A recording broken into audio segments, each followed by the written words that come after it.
Hello, everybody. Welcome to week number 2 of our Learn with Lo series. I'm super excited. I got a lot of really great feedback on our first time together, and it's going to be a really awesome opportunity for us to really dive into all sorts of relevant health, nutrition, hormone, balance, lifestyle, exercise conversations that are relevant to you and what all of my followers and listeners are going through on a regular basis. So last week, if you didn't get a chance to watch our week 1 where I got to talk about my own hormone health journey and helping establish what are maybe the top 5 mistakes that I felt like I made on my journey and want to save you guys from that type of same mistakes. If you missed that conversation, it is under my Instagram Reels tab on my profile page. So you can always go back and rewatch any of these episodes week over week as well if you're unable to join us live. So building off of last week's conversation, we're going to dive into really where a lot of my health journey stemmed from, and that was a maybe a misguided or lack of helpful information from a lot of the mainstream medicine practitioners that I was seeking out during that particular time. So last week, like I said, I got to share my journey of being an active teenager, being a collegiate athlete, being more in what I would call that high achiever, perfectionist type A mentality. And when I did anything in life, I did it big. And that's something that I'm always continuing to work through and recognizing where that can lead to a lot of additional stress and what stress starts to manifest as in our physical body,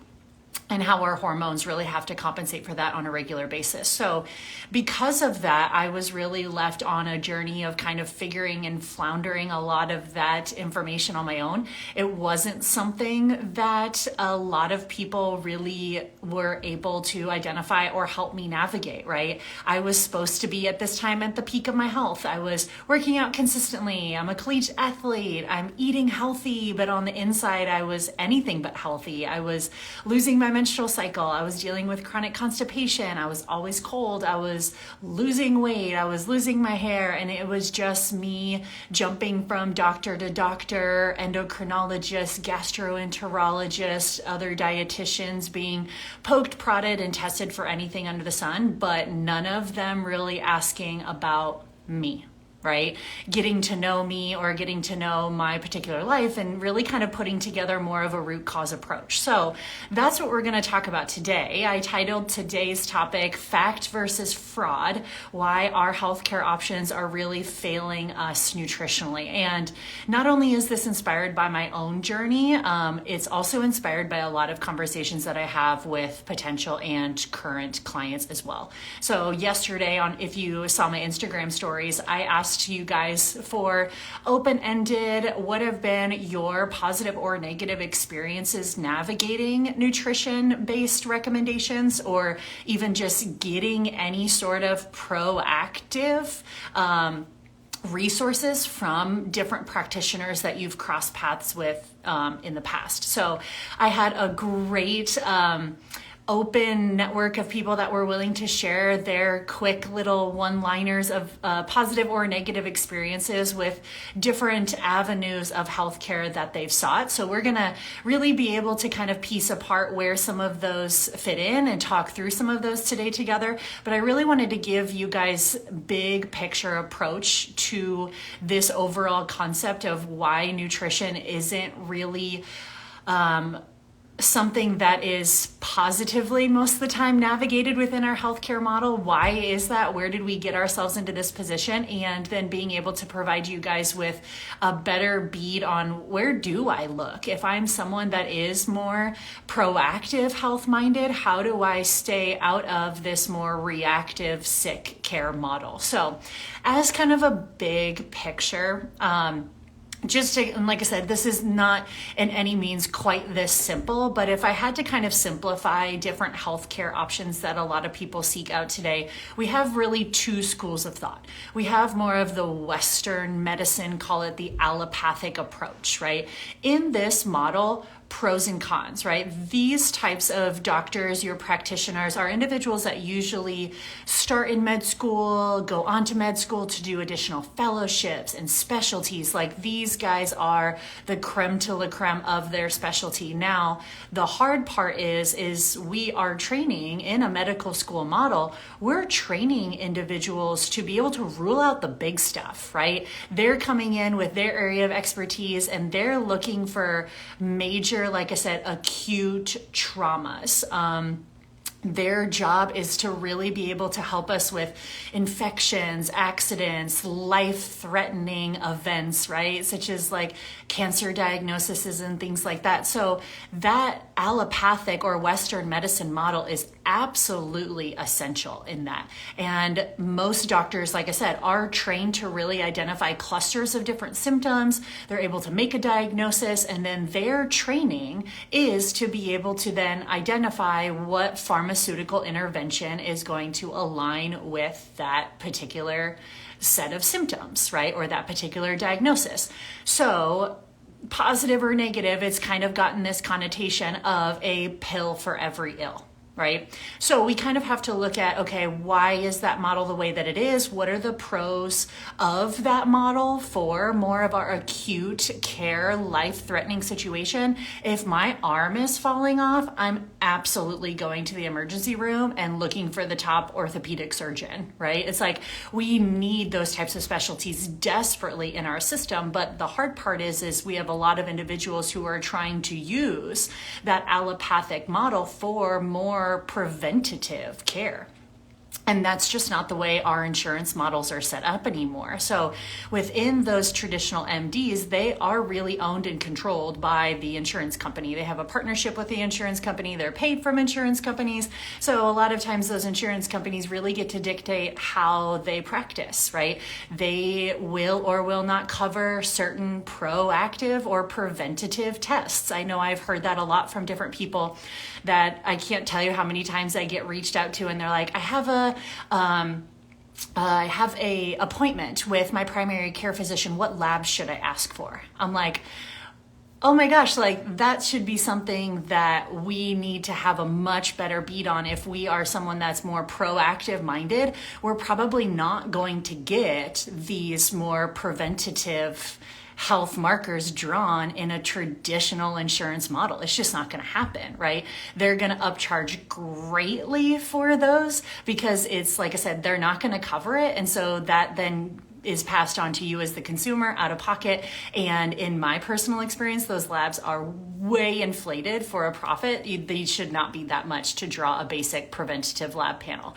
So like I said, it's really just not to any fault of the doctor or the traditional MD route. We're just using them in a way that they haven't been trained. The traditional medical school model has less than 24 hours of nutrition curriculum in all of the time that they're in school. Like, they're not learning proactive. They are there for like acute care, treatments, infections, life-threatening stuff. And then we throw on their plate all of these questions about nutrition and exercise in a model around insurance that literally requires these people to see upwards of 35 to 40 people a day to make a paycheck. Like, they have 6 minutes with you a year. They are not going to be able to. They don't know what you're eating. They have no idea how you're exercising. They don't have the time bandwidth to really talk about these preventative measures. And so that's really, like I said, I don't think it's any fault of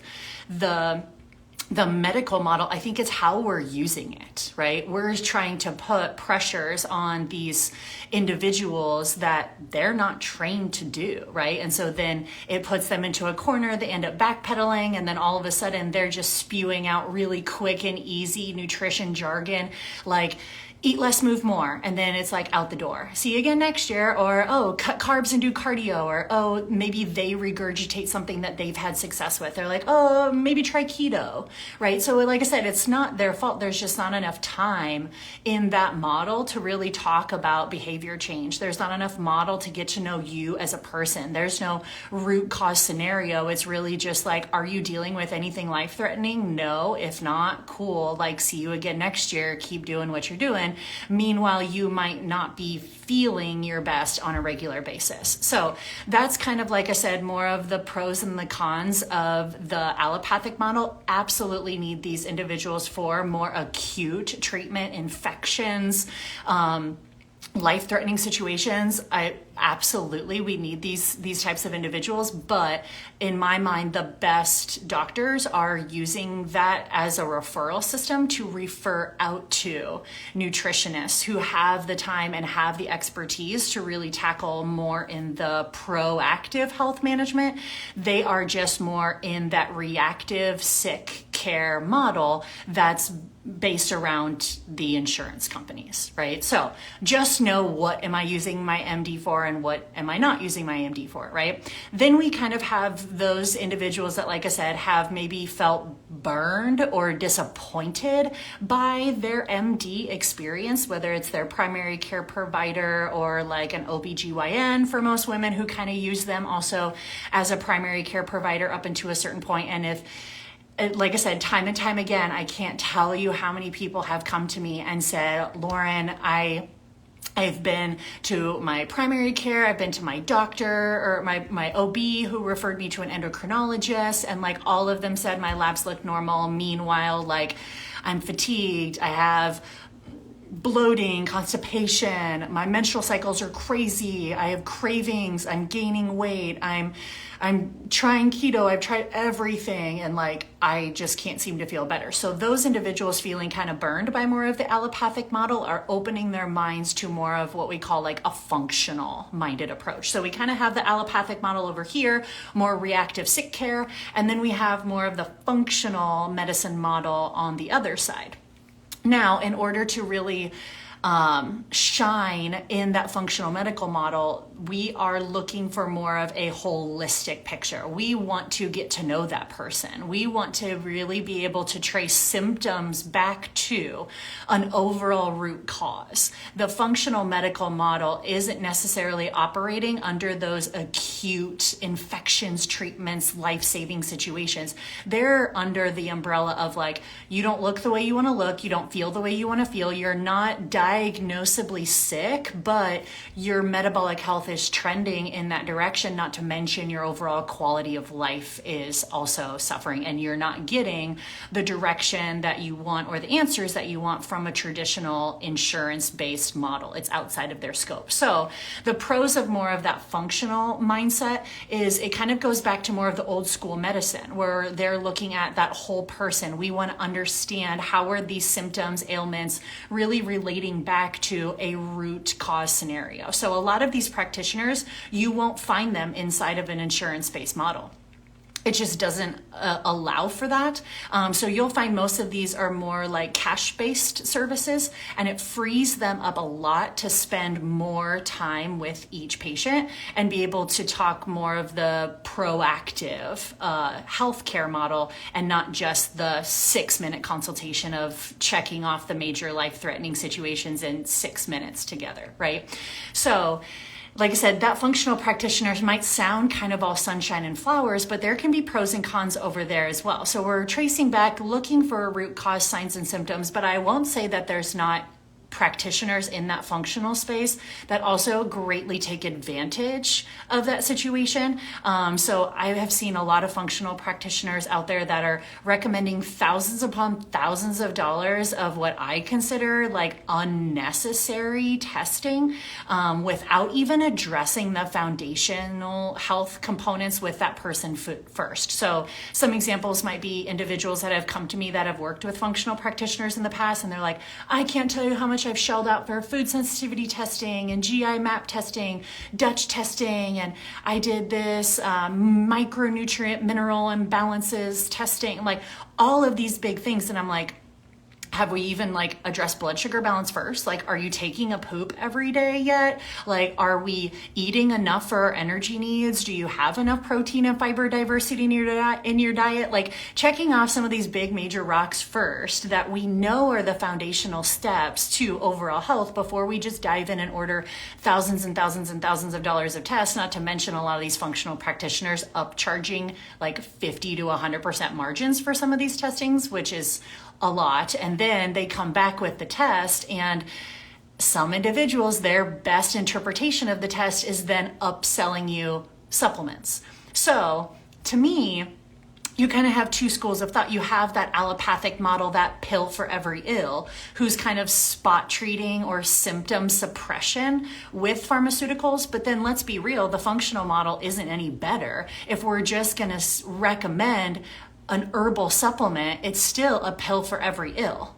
We're just recommending, an herbal supplement and somehow that's better. I'm like, no, we're not even treating the whole person. We're not even getting to the root cause. We're not helping them address the big rocks first and see, hey, how much kind of fixes itself once we start to really care for the body in the proper order of operations. We may not need all of these fancy dancy testing. We may not need all of these bottles and bottles of supplements. Not to mention, like I said, I think the final thing that I usually see in that functional model too can be a little bit a sense of, I've had some individuals that have really come to me feeling like they didn't connect with that provider because there was a lot of it just wasn't real. I don't know how else to describe it, but it's it's not practical. They're asking you of you need to purge your whole pantry. Everything needs to be organic. A lot of fear mongering around you can't eat that.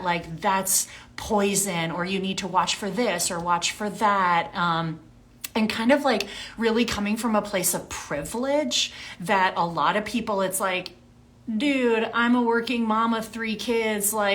I hear you, but that's not realistic. So I think that's where, when I see the different healthcare options out there and being in the nutrition space, I just feel like there's two schools of thought, and either way there's pros and cons. But I feel like overall the nutrition side of things is really getting failed in both sides because we're not being able to find something in the middle that really helps us see, okay, I understand that there's great advancements in modern medicine that can really help us look and feel our best. And it's not, like I said, shunning pharmaceutical interventions, but then there's the other side where it's a completely functional model. Is it really that much better if I'm just being taken advantage of, shelling out tests and feeling like there's so much data that it's overwhelmed, right?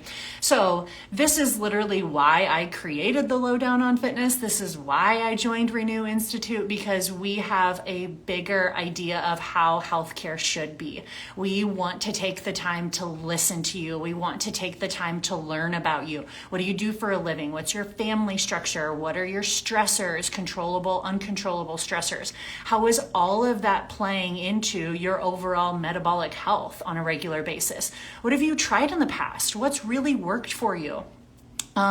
Where do you feel like a lot of your symptoms are leading you down? This is an information age. A lot of people are very well versed in trying to dive in and kind of symptom manage themselves, but they just get paralysis by analysis because there's so much information out there that it's hard to be able to tease out what information is really pertainable to me.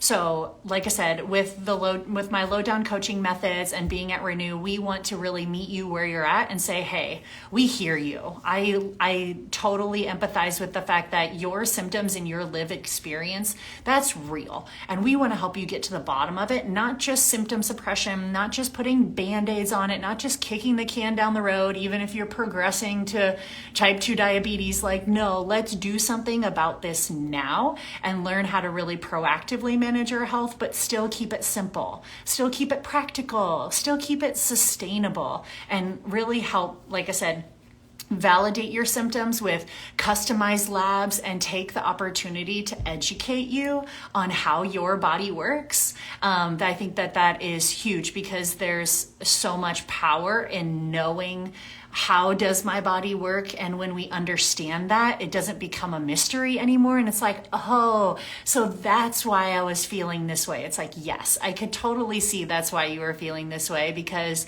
your blood sugars are on a roller coaster every day. Your cortisol is through the roof and driving your progesterone down. So it's increasing things like anxiety and cravings and weight gain, right? It's helping us kind of be able to put together that individual plan for each person.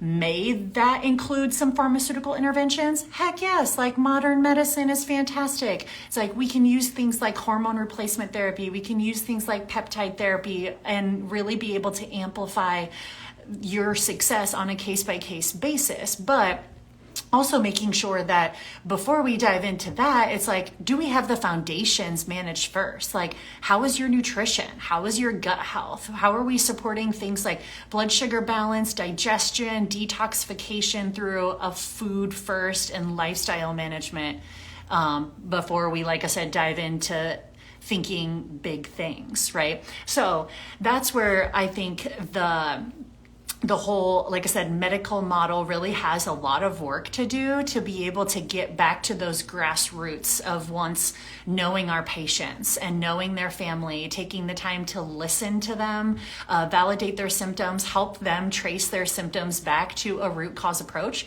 and then be able to put together a customized plan for that person, one step at a time, address the body in the right order of operations. A lot of times, like I said, you start with a lot of those big rocks and those foundational aspects of health. A lot of things kind of fix themselves, and then we can really start to customize from there of understanding, well, do we need supplements? And if so, where? Do we need some, like I said, hormone replacement? Could we be benefiting from some peptides? Like all of those different things that are out there, absolutely crucial pieces of everybody's health scenario, but everybody is different. And so don't feel locked into a cookie cutter model. Make sure, like I said, that you're not just getting prescribed some, template diet strategy or some template meal plan that everybody else that walks into their office gets. And making sure that you're not, like I said, on a journey of restriction. You're not on a journey of like short-term Band-Aid fixes that are really just, like I said, suppressing symptoms versus truly getting to the root cause. So hopefully, like I said, this gives you guys a little bit more perspective into how my journey has led me to be where I am, but also where a lot of the journey that I've seen from different clients has helped me be able to really create a space and create a program that individuals can feel heard and validated versus just another number that kind of walks through the door. Because I would say, like I said, if you guys go back through my Instagram story of some of the question box experiences that people have had, it just breaks my heart to see individuals who come in all the time and they're like, yeah, my doctor just every year tells me to just lose weight and everything will be better. It's like, well, I'm trying, but it's not working. Like, you can't just say that weight loss leads to better metabolic health. A lot of times it's the other way around. Better metabolic health is what leads to weight loss. So let's help these people achieve better metabolic health, right? So not just giving the blanket recommendation of weight loss or eat less or move more or some other stories where individuals like, oh, my cholesterol was tending high, so my doctor told me to go vegetarian. It's like 80% of your cholesterol is created endogenously through your liver, so only 20% has to do with your diet. Like, why would we even use that as a recommendation when we clearly don't understand, like I said, how nutritional science actually fits into the body? That's just obviously some blanket recommendation that that person is giving everybody with elevated cholesterol. Like, oh, eat less meat, eat more plants. It's like, you don't even know what that person's day-to-day diet is now. Or individuals that are getting put on like extreme weight loss programs. Like one gal said, oh, my doctor told me to drink 2 weight loss shakes a day and I was 3 months postpartum. It's like, we're obviously going to have issues with milk supply, and that 4th trimester is huge for overall mother's recovery, so we need to have that in mind. It's just like, you guys can see how there's so much misinformation out there when it just becomes either cookie cutter or template, or it becomes just very quick, off the cuff. Hey, I lost 50 pounds doing keto. Why don't you do keto? It's like, well, cool. You're a 50-year-old male and I'm a 45-year-old woman. Like, does that really apply to me the same way? And the answer obviously being no, it doesn't. Or just I think a lot of practitioners in general not understanding the powerful role that nutrition does play in overall symptom management and overall hormones. So don't ever let any doctor or practitioner tell you that diet doesn't matter, or that diet won't help your hot flashes, or diet won't help your thyroid symptoms, or diet won't help your like I said, overall lipid panel, because those are huge things that we absolutely know how to manage more proactively through a diet strategy. So if you guys, like I said, are if that really resonates with you, that mindset of kind of finding yourself stuck between like, gosh, I'm really like struggling getting the help that I need through my traditional allopathic model and more insurance-based model, I kind of feel that a lot, but I'm also, like I said, kind of getting stuck in this functional medicine world. I haven't found somebody that I really connect with yet, or just someone that's real and simple and practical with me. Please don't hesitate to reach out. That's what, like I said, that's exactly what I do. That's what we do at Renew. So if a consult is ever of interest to you, I've made it super easy. You can always go to the link in my bio of my profile. There you will find opportunities to engage with any of my online courses, either my Master Your Metabolism courses or Renew Your Gut Health courses, as well as a link there to apply to work with me, and we can get you started. So otherwise, stay tuned, because we're going to have more and more detailed conversations like this. We're just going to start setting the tone and setting the scene so that you guys can start to get a little peek into my world of where my philosophies really lie. So that way, as we get into more topics like adrenal health, blood sugar management, gut health, detoxification, that you guys really understand, like I said, where I'm coming from, and where, like I said, a lot of my experiences have allowed me to kind of mold my coaching philosophies and strategies accordingly. So Learn with Lo every Monday at noon over the lunch hour. So make this your lunch and learn appointment. And like I said, if you ever miss out, it'll be recorded and it will be available under my Instagram Reels tab every week. So enjoy the rest of the week, and we'll see you guys next Monday.